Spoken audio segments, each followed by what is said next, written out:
a mother sat down and decided to sell her daughter's body for fame and money. Oh, my delicate darlings, brace yourselves, for a saga of such malignant toxicity now oozes from Hollywood's pustulant underbelly that even my jaded lips balk at imparting it to your tender ears. At the rotten core of this fetid affair squats the looming silhouette of one Kimberly Kardashian, she whose very name has become synonymous with the mercenary exploitation of feminine wiles and wanton self-indulgence. But even my jaundiced eyes, seasoned to the most decadent spectacles, were made to quail at the latest allegations leveled against this mother of dubious virtue. For you see, my cherished innocence, it is none other than Kimberly's own offspring, her once beloved daughter North, who now proffers the most chilling indictments against the womb from whence she issued. Yes, that very cherub who clung to her maternal fount in trusting rapture now rends the veil of domestic bliss with lurid tales of depraved neglect and emotional privation most dire. North alleges, in a lamentation surely tinged with adolescent hyperbole yet unshakable at their molten core, that her own maternal parent has betrayed the most sacred covenants of parenthood itself.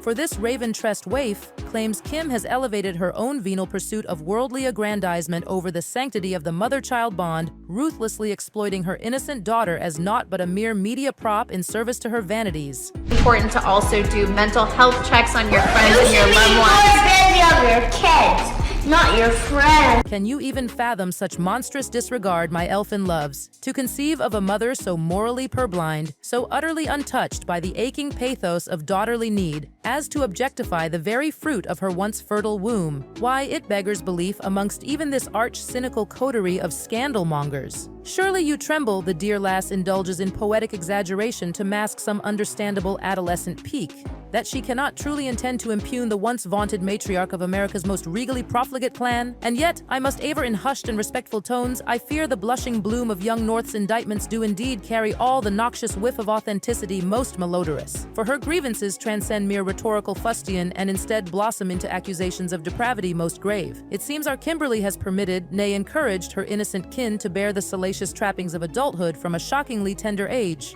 Sultry cosmetics, acrylic talons, shadowed kohl to rim prepubescent lids, all the carnal fripperies of licentiousness have been dolefully affixed to that childish visage in a flagrant display of wanton boundary transgression. She'll go to her dad. She'll be like, Dad is the best. He has it all figured out. He doesn't have a nanny.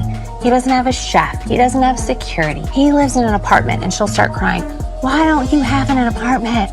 I can't believe we don't have an.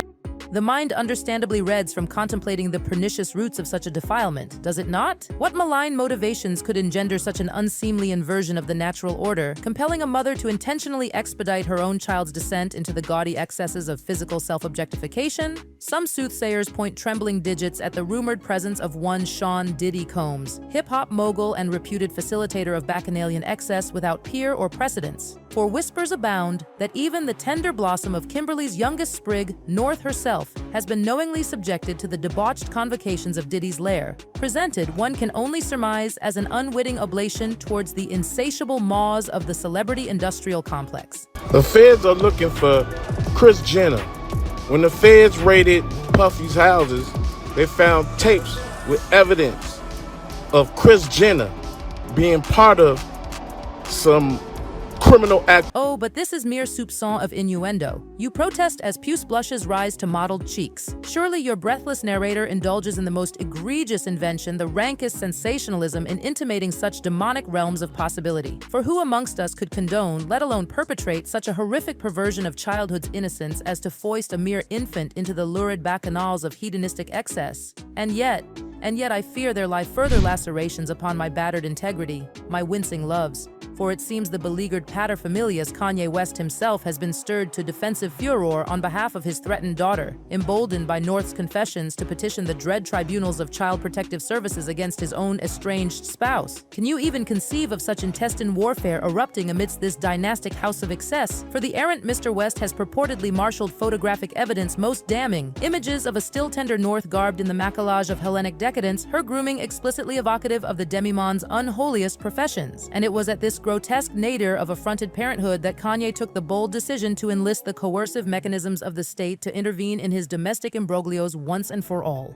Oh, the labyrinthine ironies enmeshing this tangled house of emotional incest and spiritual decay. For Kanye himself was once the proud purveyor of lyrics bathing in waist-deep scatological transgression, an avatar of the very denuded-eyed now unsheathed before our bilious gaze. Yet even he, it seems, has found the rime of moral revulsion creeping upon his conscience at the pitiless spectacle of a maternal Eve uncaringly entombing her offspring amidst the noxious effluvia of ostentatious vice. My wedding words are flensed now of all but the most winded vapor, I fear. What's wrong? Don't scare me, please. What's going on? Like, I can't.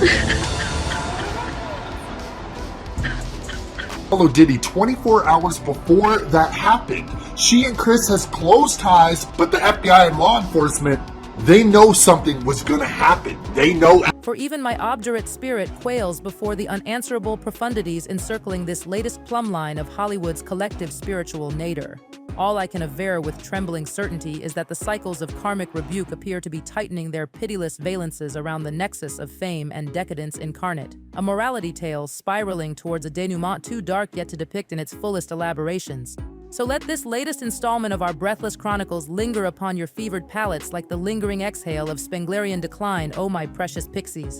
For assuredly, the next inhalation shall bring new toxins yet to make you retch with disgust and dismay. Until then, await further word with the hushed rapture of a damned spirit shivering in sweet anticipation of the abyss's final engulfing caresses. For this is to be endlessly continued. Don't forget to like, share, and subscribe. You are watching Hot Gossip. Bye.